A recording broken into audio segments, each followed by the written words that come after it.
Welcome to the Fantasy Football Prophet Podcast, hosted by Craig Phillips and Jeff Torrey. Visit us at fantasyfootballprophet.com.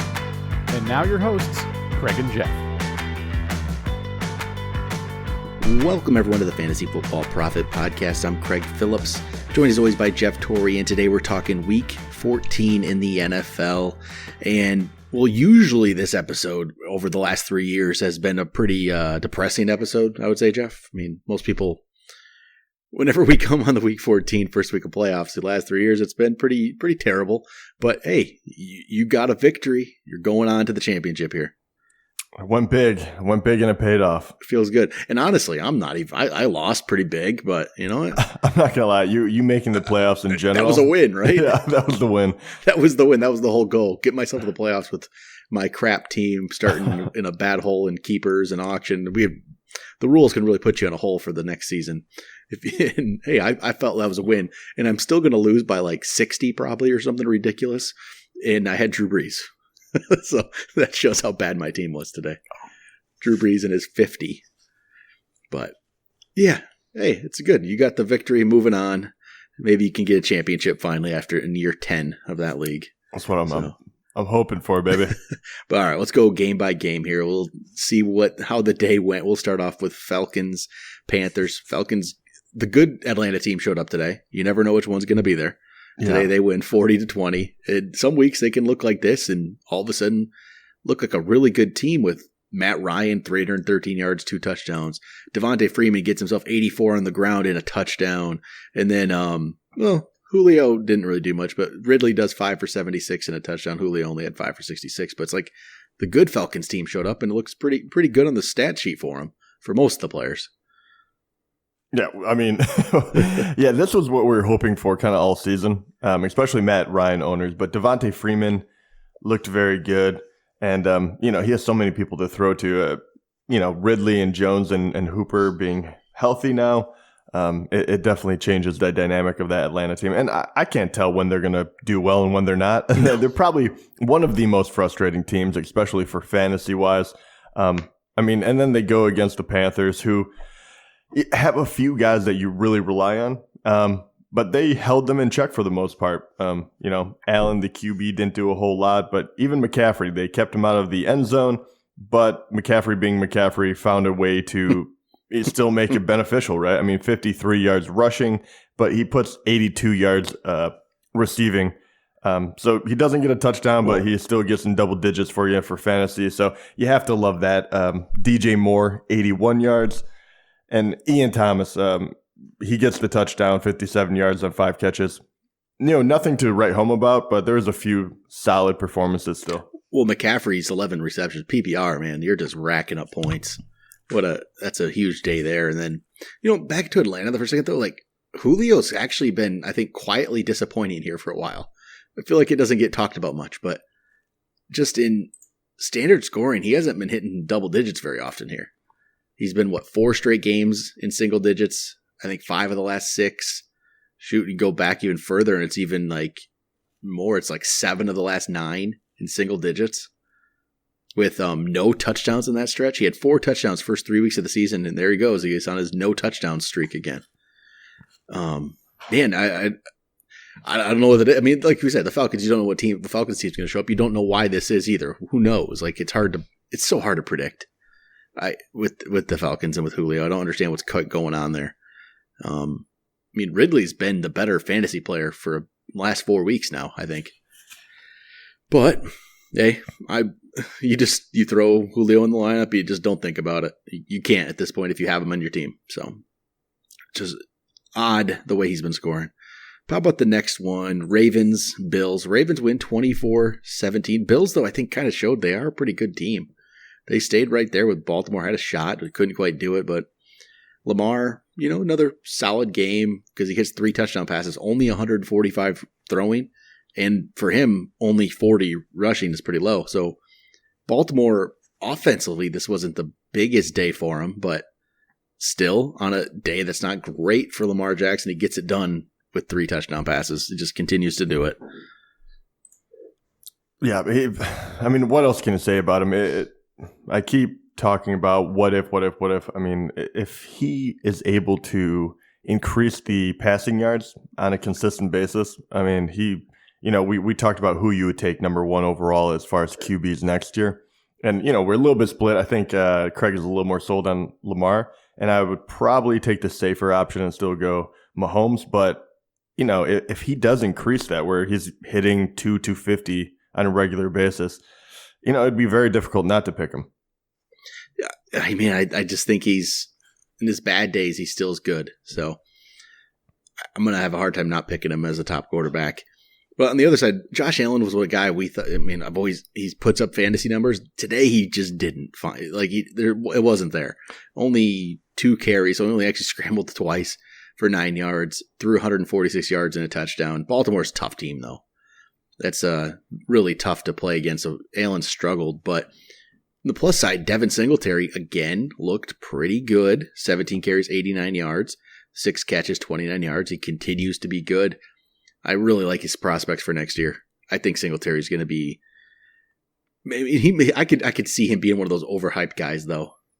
I get worried that way. Yeah, I mean, I guess he could. I don't see it happening currently. because people always try to find that guy, and maybe they think he's the one. So I guess that's true. And Josh Allen, I do just want to go back to that for a moment because it was interesting. I always thought this is possibly what would happen more in 2019 for Josh Allen, especially the fact that they were able to corral him so he didn't get to rush and kind of do things with his legs, which definitely contributes to him being a good fantasy player. But they turned him into a one-dimensional drop back and try to pass, and you just saw how mightily he struggled. He's been able to get it done. They're 9-4. He's been great, but it is kind of one of those.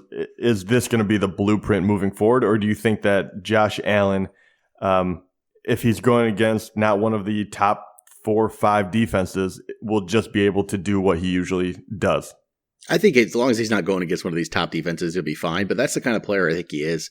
He's not, the greatest thrower out there, accurate passer. So on days when he plays good defenses, it just all becomes tough for him, and he can't just use his legs. And that's where Buffalo could struggle a little bit. But fantasy wise, Allen will be fine if when his good matchups.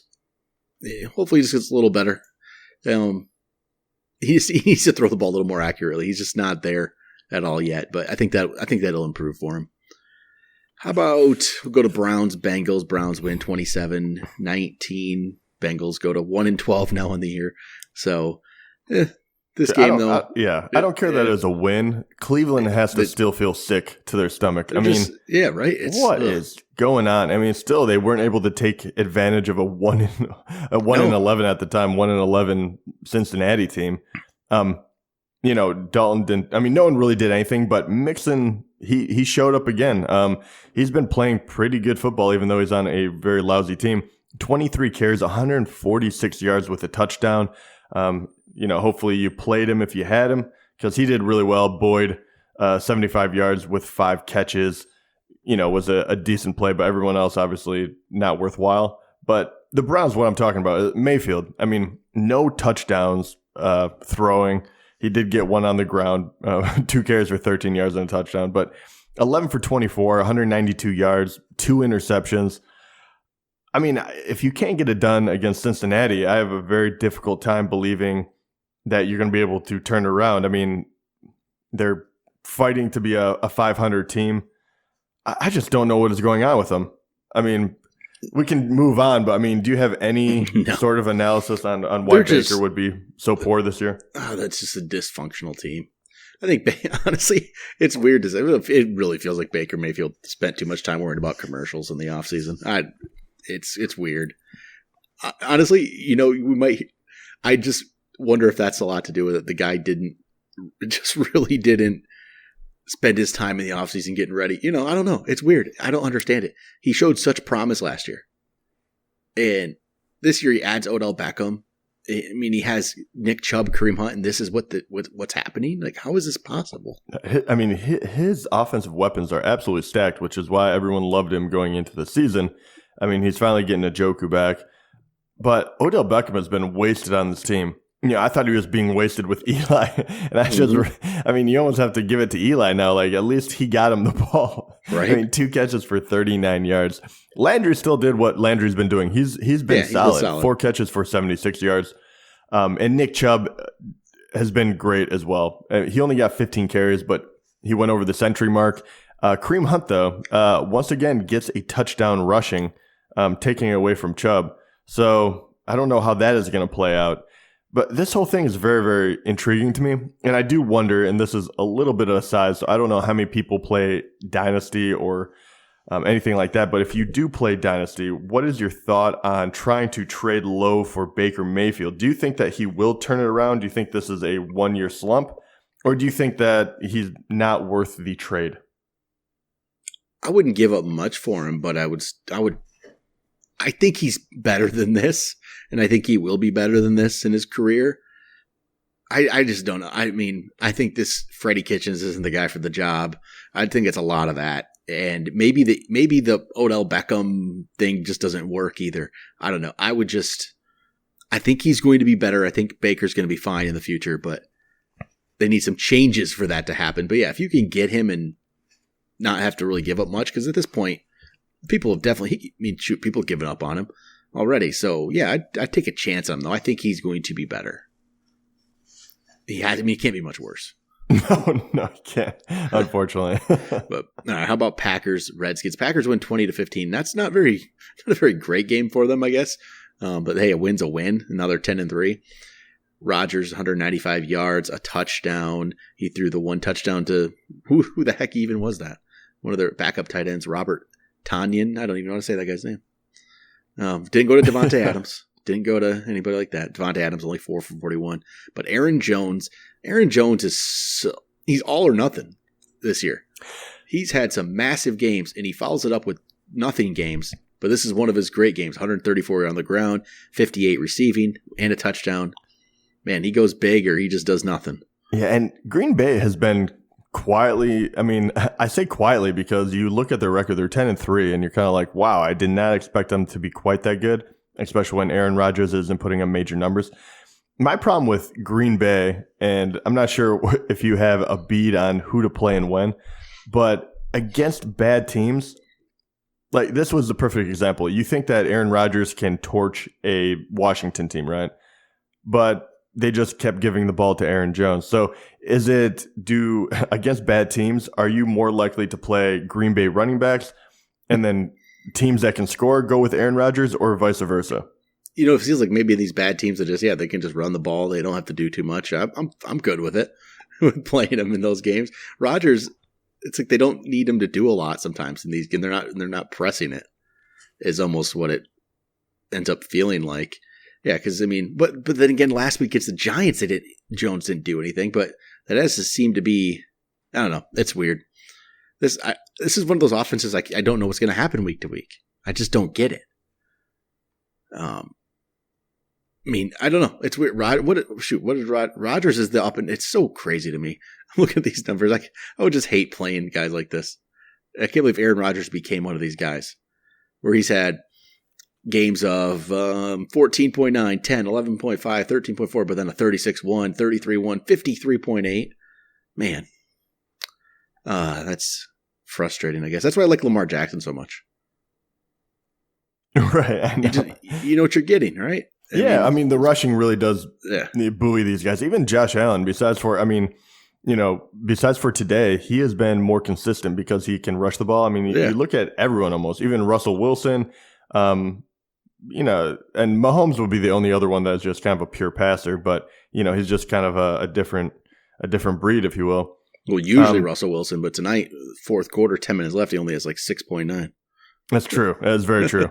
I don't know. It has been a very strange year, and I know I almost like Devontae Adams is a perfect example. We always think that Aaron Rodgers is going to throw a lot, and because he did not, and Devontae has been hurt as well, but he hasn't been getting near as many touchdowns. I mean, last year it was pretty much he was averaging a touchdown a game almost. It was ridiculous. Mm-hmm. This year, even though he's been able to get quite a few yards when he's been in there, it has been disappointing almost all the way around these big players because you can't the QB wide receiver situation go hand in hand. So we talked about Julio. We can talk about Davante Adams. We can talk about Juju. I mean, this year has really been the year of disappointments as far as wide receivers go, mostly because of what the QB situation has been. Odell, you can throw him on there. I mean, I can go down the list. It is pretty incredible. And then now you're seeing these younger guys come up because they're gelling with whoever they've have under center. How about we move over to Vikings, Lions? Vikings win 20-7. Lions are terrible, which is fine. They just need to lose out at this point. I'm cool with that. There's no need to win. What they'll do is they'll go for that draft spot, baby. Yeah, they'll win week 17 like they like to do. Yeah, when it doesn't matter. Stupid. And lose 5 spots because they just can't do anything right. But how about Vikings? Cousins didn't have to do much in this one. 242 and a touchdown. Dalvin Cook, 62 yards on the ground, got himself a touchdown, 13 yards receiving. So and Diggs, 6 for 92. They were all just solid. They didn't really have to do much in this one to win this game. So they're all solid games and nothing spectacular. Yeah, who you thought was going to do fine did fine. I mean, even Galladay got his touchdown. So yeah, that's pretty much just it was fine. Yeah, no big takeaways from that one. Not really. Line side Scarborough, 65 yards on the ground. That's about what you expect from him, really. So just who cares about the Lions? They have their fantasy prospects are terrible right now. Yeah, not just great. Galladay. You hope Galladay does something for you, but it doesn't look great. But the next game is chocked full of people. Man, 49ers 48, Saints 46, and Drew Brees. I mean, he was down in the ranks this week. And he comes up with 5. He throws 5 touchdowns and runs for 1. Yeah, I mean, I don't get it. I mean, last week he played in Atlanta. That should have been a great matchup, and he does nothing. And this week he looks like Drew Brees of old. I mean, it was just a great game from him, and it gets a great defense. I don't get it on both sides. Even Garoppolo, showed out. It was a absolute wonderful game to watch. And it was one of those where I texted Craig in the middle of the day, and I was just like, well, for everyone we told not to play Breeze, I feel bad. I mean, we did say Tannehill instead, and he had a great game as well. But it's so difficult to predict, especially with Breeze and guys that have so much, just history behind them. You just have to expect they're going to do well, and you're just playing it off matchup. So this didn't look like it was going to be a great matchup, and I didn't think either team was going to score a ton because of the defense. But I mean, 48-46, get out of here. That is insane. But everyone showed up because Garoppolo had 4 touchdowns. Breeze had 5, and I mean, I don't even know where to start. We could go down the list and talk about how many people carried the ball, but I mean, why don't we just go with San Fran and talk about Mostert? So he actually did get the most carries, and he has been kind of pulling away from the other running backs the last few weeks, it feels like. How do you feel about him and the other running backs going for the final weeks here? You're talking about who do I play in the playoffs? I have no idea. It's a fair answer. I would say not Coleman. I don't know what happened to him, but yeah, only 3 carries today. That whole thing went away real quick. Yeah. I mean, Breida did look pretty good, too. 6 carries, 54 yards. But Coleman, he looked good when he first came back, and that's all gone away. I mean, it's Breida and Mostert. I mean, I think you play him. He's in your lineup, I think. I do, too. And the scares me about this is not only do they have 3 pretty good running backs, but I mean, they had 3 other guys that ran the ball. I mean, they gave Debo 2 carries. I mean, Garoppolo had 2, whatever, and then they throw one to James. But they're trying everything they can to just run the ball down people's throats, and it's been working, but they distribute it to everyone who can possibly make a play. It's becoming very difficult to pick who you should play in that. But I would agree with you. I think Mostert would be the start for me. Yeah, I mean, he always plays well. I feel like he just always ends up looking good in whatever amount of carries he gets. Yeah, and let's not forget he did actually catch a touchdown as well. That was thrown from Emmanuel Sanders, which is so it kind of boosts his stats. You can't really predict that. Well, and how about Sanders? Sanders 7 for 157, caught a touchdown, threw a touchdown. literally when you were like ready to be like, okay, maybe he wasn't in anybody's lineups. I don't think I didn't play him. He sat on my bench this week. I mean, because his last 4 games after he got hurt, he had 2.4, 3.3, 1.5, 4.1. It obviously, what would have made you play him right now? Unless you didn't have other receivers, obviously, then you can. But this wasn't expected. But I mean, now he's back in your lineup next week against Atlanta. You go play Sanders again. And Debo had a solid 5 for 76. Kittle, 6 for 67, a touchdown. I mean, just a good all-around game for fantasy players in this one. And then I would say for the Saints, except for Alvin Kamara, which 43 total yards. Yeah, it's just not what you're expecting from Kamara. We keep thinking that he's going to, it's odd. Come back and break out. But at this point, you have to have lost a lot of confidence in the way that they're using him. Yeah, I don't quite get what it is. And no, to tell you the truth, I shouldn't even put that onus on New Orleans because I don't know if it's about using him because he got his usual 13 touches. He only got 4 catches, which you can amp up, but he got 13 carries. He hasn't been able to find the room, and Latavius Murray got 7 catches, turned it into 69. So, I don't know. Is it something with Kamara, or is it something with the offense is just a little bit different than what it has been? I'm not sure. Maybe it's just slightly different. But I don't know. It's an odd thing because Murray seems to look okay. And the rest of Michael Thomas still does his thing. The rest of the offense does their thing. So some weeks. This is just an odd week for him. It's just not been the same this year. No, I don't get it. It's I don't think that's something to worry about. I think it'll be figured out.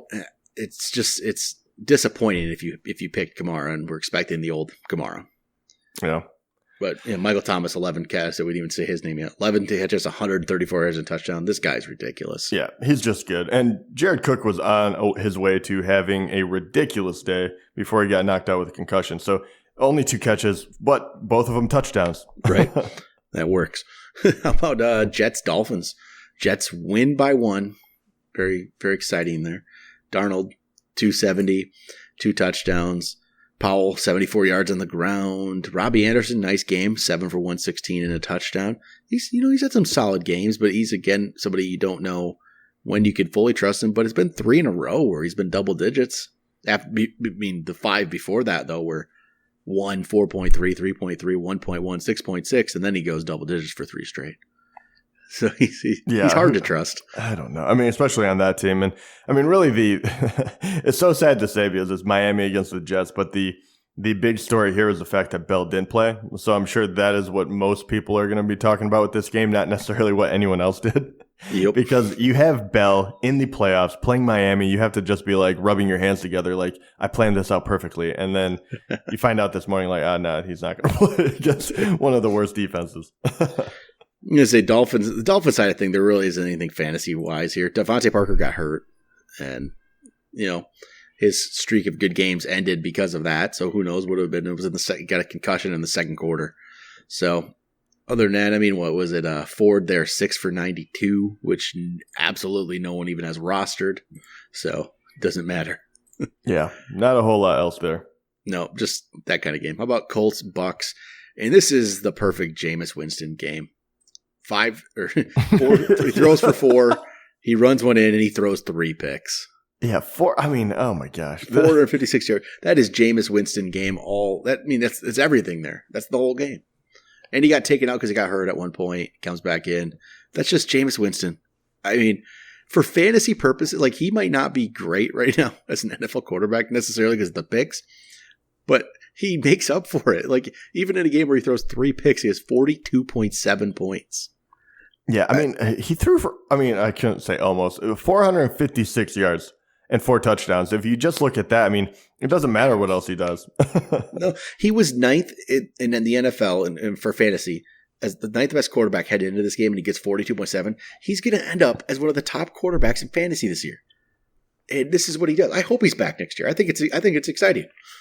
Yeah, especially, if you want Godwin and you want Evans and, OJ Howard to have a shot, this is a very great offense for fantasy, even though it will never turn out to be a good football team because you can't run the ball at all, but you will throw it, and you have a QB who will he's throwing a touchdown or he's going to try to force it in there. There's no in between. So it probably is insanely frustrating for Tampa Bay fans. But as far as fantasy owner, I don't care. I won't shy away from playing Winston or almost any wide receiver on his team at this point if they're gonna have to do this in order to win. Winston's now with 23 picks and 5 fumbles on the year. So receiving wise, Godwin gets 7 for 91. Evans got the big 61-yard touchdown, but came down with a hamstring injury, and it didn't look good. I highly doubt he's playing next week. It looks like he's going to be out. And after the game, Bruce Arians did not seem to think he was going to be playing next week. So those hamstrings, those seem to linger. So yeah, that's a bummer for me. Yep. Yeah, I think that's going to be disappointing there, but that didn't look good. No, but I mean that just means double down on Godwin next year or next week. And hey, Rashad Perriman actually doing something after being drafted pretty high, 3 years ago? 3 catches for 70 yards and a touchdown. He came out of nowhere. Right? Hey, that's his second double-digit game of the year, I think. So there we go. About the Colts side of things, Brissett, he gets himself a solid fantasy day, 251, 2 touchdowns. Pretty solid, 26.6. He needed one of those for fantasy purposes. He's been pretty disappointing in his last 5 games. So that was good there. Marlon Mack comes back from the injury, only gets 38 yards on the ground, does get the touchdown, which made it decent, but this wasn't a really good game for him. And then, what do you say about the passing game? You weren't playing Marcus Johnson, who had 3 for 105, so not much else there. Yeah. Not without T.Y. Hilton. There's really not a lot going on there.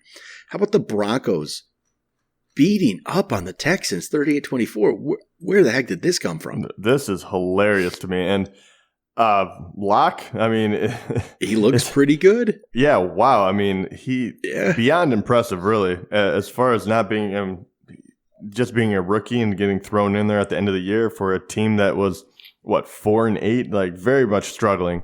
He did look very good, and I was wondering if last week was going to just be okay. He looked pretty good, but I wonder if that was just kind of luck. 2 touchdowns, an interception, kind of getting his feelers out. Every facet of this game looked good for him. He was 22 for 27. He was, accurate. He threw for over 300 yards, 3 touchdowns. He had 1 pick, but for only your second start, I have to believe that this. Hopefully, it continues for the next couple of weeks. Not that I would play Locke, but it does make me feel better about Sutton. Definitely Fant, who seems like he has taken a liking to him.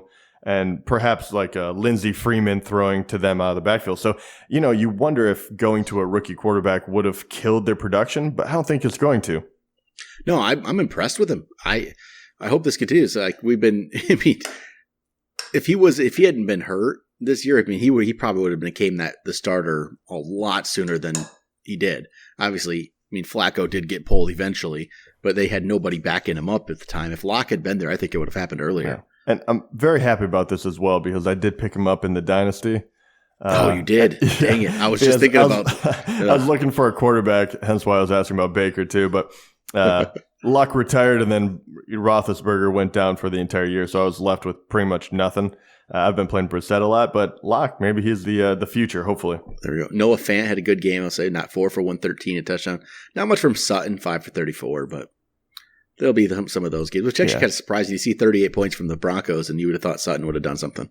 Yeah, but it still made me feel pretty good about it. He got 5 catches. He led the team with catches, so I'm not overly done on that. And then for the Texans, Deshaun Watson wasn't really great throwing the ball. 28 for 50, 292 yards, a touchdown, 2 picks, but he ran 2 of them in, so he gave you a very good fantasy day because of that.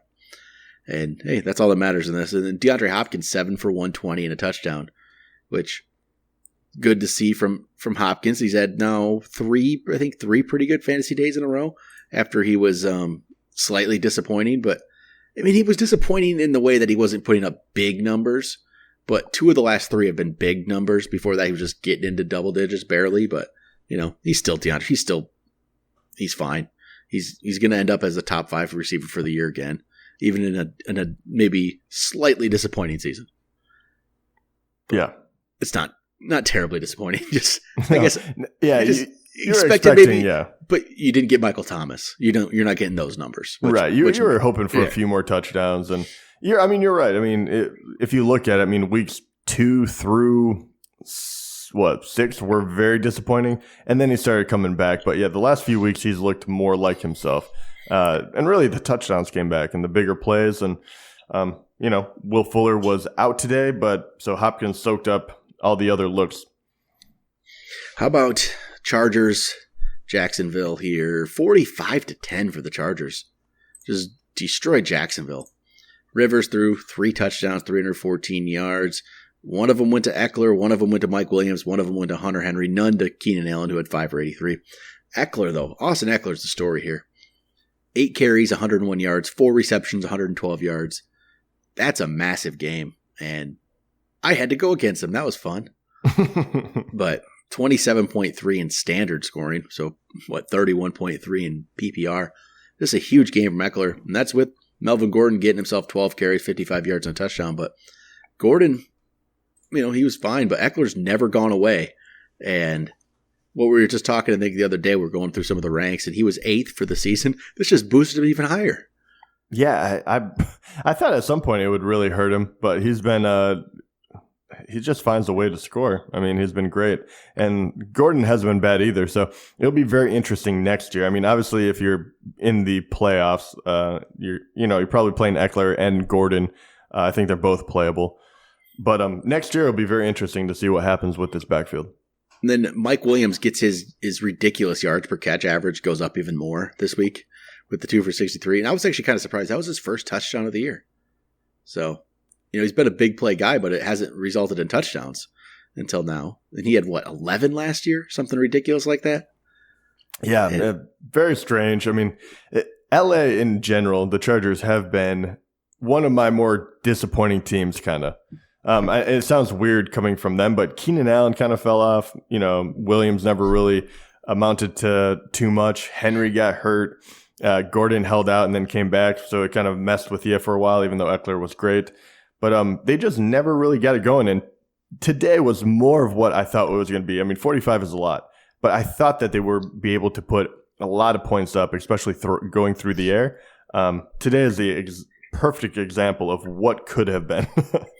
Then over on Jacksonville side, Minshew, not much here, 162 yards, a touchdown. That touchdown went to Nick O'Leary.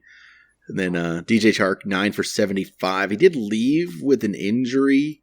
I think it was just the way he tweaked his ankle, it looked like. We'll see if that is something that'll happen, linger on to next week. Fournette, 15 carries, 50 yards, not much there. It was just a bad day for Jacksonville. So you didn't get much fantasy production because of it. How about the Titans here? Titans, they're 8-5. So, man, the move to Tannehill, I can't stress how good that has been for them. They went 42-21. Tannehill, 21 for 27, 391 yards and 3 touchdowns. Miami could use this guy. I really think they could. Right. I wonder what they're feeling about now. Tannehill, it looks impressive. And then A.J. Brown, 5 catches, 153 yards and 2 touchdowns. One of them a 91-yard touchdown. But A.J. Brown seems to, he he gets a couple big plays. 2 weeks ago he had 4 for 135. He's an interesting prospect for next year. He's had a few big games and everything in between that. He hasn't done much, but you see the potential there with him. And especially with Tannehill out there. That was it for the receiving game, though. It's the weird thing. Tannehill is just spreading that thing around. Yeah, and look at how many people that caught a ball today. 10 guys caught balls there. And just spreading it all around. A.J. Brown's the only one who got anything major there. But Derrick Henry, again, 18 carries, 103 yards, 2 touchdowns. This guy has been really good for fantasy. And you know what? I'm going to probably put him down my ranks next year yet because I don't believe it. I still don't believe it. I don't know. At this point, I'm in. I bought in. I've bought in before and got burned. But I truly believe that. But I truly believe that he looks the part. He's been great.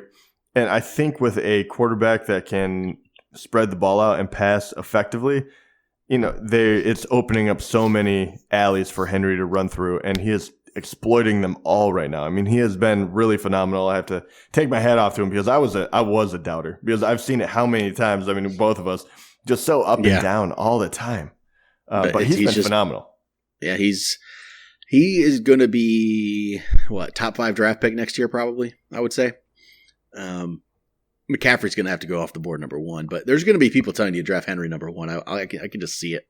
So if he finishes this year like he's been doing, and I won't be that guy. Yeah, I was going to say I won't be that high. There'll be somebody. Yeah. And then Raiders side of things, Carr 263, 2 touchdowns, but no one's really playing Derek Carr. So no, I mean no one's playing anyone besides Waller. Yeah, and he had a pretty decent game. Yeah, exactly. Josh Jacobs was out. DeAndre Washington, in replacing Josh Jacobs, did a very good job. It was very interesting. I mean, 14 carries for 53 yards and a touchdown. So that is, fine. As far as the average goes, he got the touchdown. But he also throws in 6 catches for 43 yards. So they used him a lot, and he looked pretty good out there against the Tennessee defense that, was really able to stop most of what they were trying to do. How about we move on to Patriots, Chiefs. Chiefs win 23-16. And my God, the officials are terrible. You see, it was bad. I mean, they took 2 touchdowns away from the Patriots by blowing the whistle, or, one's blowing the whistle dead on a fumble recovery. And then the next time, calling N'Keal Harry out on the 3-yard line when he clearly scored a touchdown. Just unreal. And Patriots, I mean, who cares? Patriots lose, right? But it's still, officiating's just terrible. Yeah, it definitely. I mean, there's been a few games that have been really horrendous, and this one is going to probably go in there. They're 10-3. Both of these teams are going to go to the playoffs, so it doesn't really hurt anyone, thank goodness. But yeah, it was. It's not fun to see because you want to actually see who's the better team. So, but besides that, I mean, there were a lot of good players on this one. It was a low-scoring affair, which I guess I'm not that surprised. New England's been wonderful, but KC is.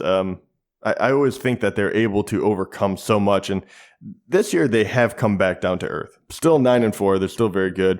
But Patrick Mahomes, 283 yards, 1 touchdown, 1 interception. McCoy had 11 carries for 39 yards. Not a whole lot to write home about. I mean, even Kelsey, 7 for 66, great. Tyreek Hill, 6 for 62. Hardman is the one that gets the touchdown, so you probably weren't playing with him, and that was just one long catch. So I'm not sure where to talk about or go with this team. It was just kind of average across the board. Yeah, Mahomes is just, so he puts up 50 touchdowns or whatever last year. And this year, he was hurt, but even now these last 3 games, he's only throwing a touchdown apiece in each game. He's not bringing teams to championships like he did last year. That's for sure. And I don't know what to make of that. I mean, he was really good early on.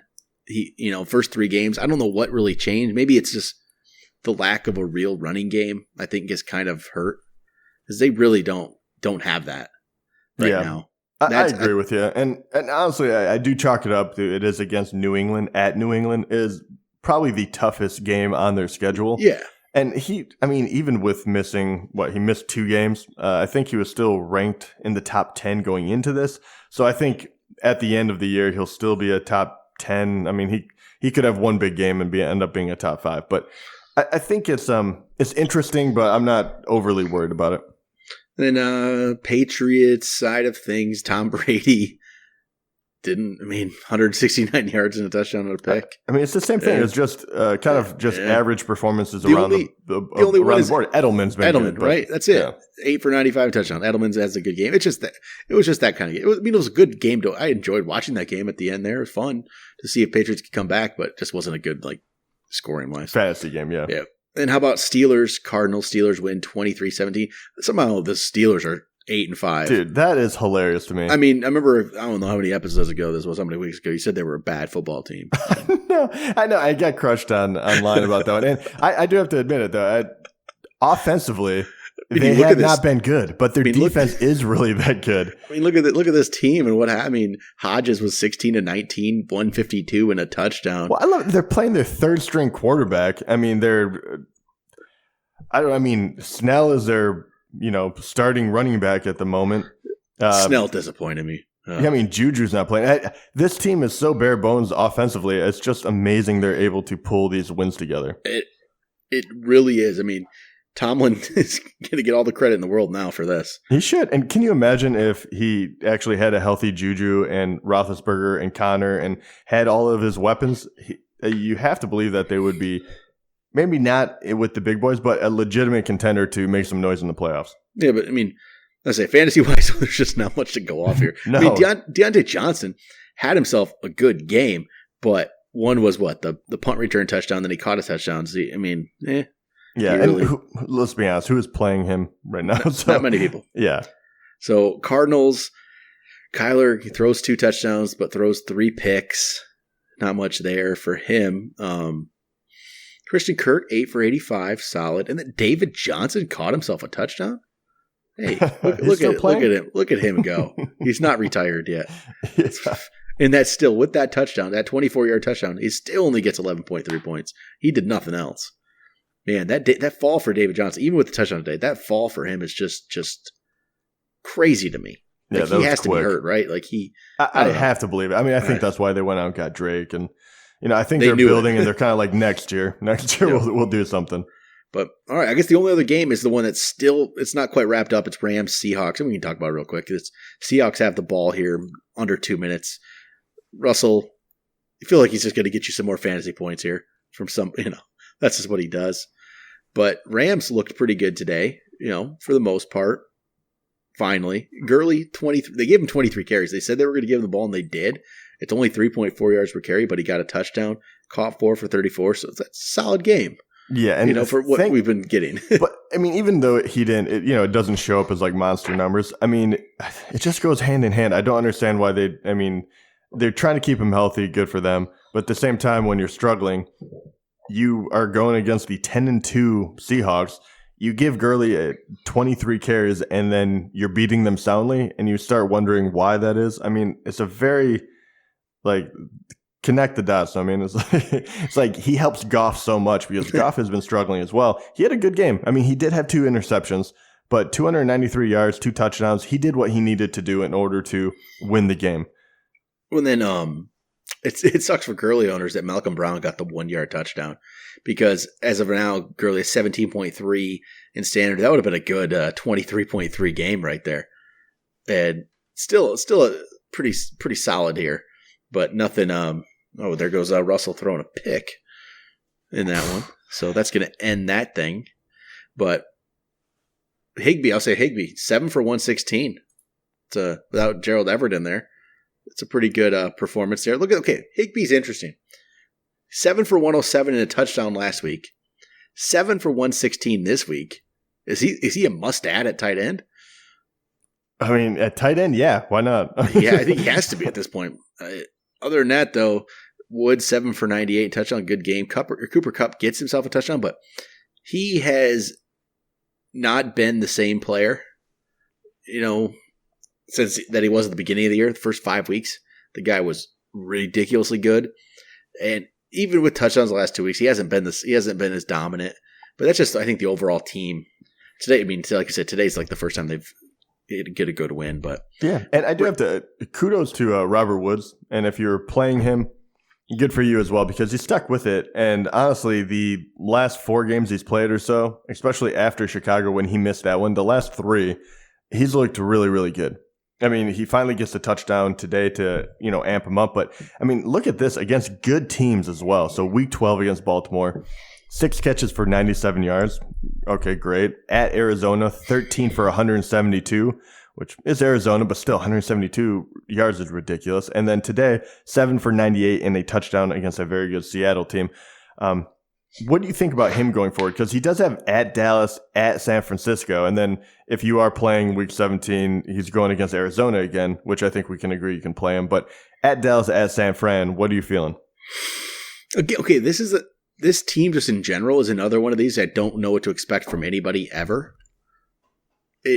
I guess I feel okay playing him, but I don't feel great. I feel like I say that too much, but it's just. I don't what do you know think? what they're Like he would probably rank in like what the mid to high 20s for those games. Maybe or you feel better about him than probably that? a little better than that, but he's playable, definitely playable. I'd say that, but I don't like that I say I don't like that San Francisco matchup, but I mean, look what they just did today. That was the anomaly, though. I can't imagine. That's what the NFL. It's like this fantasy thing's hard, man. Like, how do you know what's going to happen? You think you got all the information 14 weeks in, right? You think all the information's there. You know exactly what it is, and then they just throw a curveball, and who knows anymore, right? But I think he's a fine. I think it'd be a decent. I don't know exactly, like 15 to 20 range, probably. I'm thinking somewhere in there. And just to finish it out, I was going to say Seattle. Well, I'll say before that, how about Brandon Cooks? He did play tonight. I know. You would be surprised to learn that. Yeah, he did play, but I mean, he just hasn't been the same. He's been hurt, and I think at this point, you just you pretend like he's not an option because it's just hasn't been good. And I don't think this is any fault of his own. He just hasn't been healthy this year. So then I guess Seattle here. Russell Wilson's going to give himself 10.6. He just lost a lot of fantasy owners' playoffs right there. No, he had his worst fantasy game in probably the most heightened. Week one of the playoffs. I mean, it's a bummer. I don't know what else to say about it. He's been so good all year. But the other ones, Chris Carson, 15 carries, 76 yards. He still did his thing. Penny goes down. I don't know if you've heard any more about that, but not yet. But I don't have a good feeling about this one. Yeah. So after we kind of hype Penny up, Chris Carson is going to be the bell cow for sure again. And the other one, DK Metcalf, 6 catches for 78 yards. So it's always good to see him continue to perform. But other than that, I don't know. Yeah, I'm still DK is going to be really good, and I can just see him getting better and better. But yeah, it's a disappointing game for Seattle here. Russell, I don't know what that was. That's not. If he was even in the conversation anymore for MVP, it's done. It's all Lamar Jackson's for sure now. You would think. We'll see what happens. I already thought he was already going to be that, but they're still going to be 10-3, right? Yeah, but that was just hard to do that on national TV. Yeah, it was not a great performance, but I don't know. I would still consider him as a one of the last contenders because he's been so good before this. So if he finishes strong, I almost like him over. Lamar Jackson has been so good. So after this one, I can see giving it to him. But I really thought they were neck and neck before this.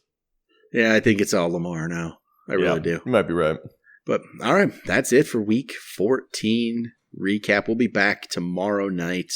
We'll talk about some waiver wire if you're still in this thing for next week. And hey, you never know. I'm only down 64.7 or something, and I got Zach Ertz and Eagles D. You never know, right? Can you imagine if you had the foresight and played Emmanuel Sanders and Mostert? Don't talk about it. That's what I'm saying. Sanders, I could have, but I still would lose, but I'd go in tomorrow night with like 2 really good games that would give me a shot. But I feel better knowing that I'm down by a lot. I actually do feel better about that. But hey, you get to face that team for the championship. Yeah, which you're probably disappointed. You would have rather have me win because my crap team would have had won that week. I did. I was like, my team just is better than yours, but it's never fun to play each other. Yeah, it would be really fun, but it would always scare me a little more because we'd be across the podcasting table staring at each other, not trying to give anything up. But it'll be your first championship appearance since 2010. How about that? I know. This league, man, I'm going to celebrate so hard if I win this one. This has been the longest, and I have 2 weeks to go for this final, but it has been the longest way to get a title. I cannot wait if it happens. We'll see if you can. All right, that'll do it. We'll be back tomorrow night. Talk to you guys then.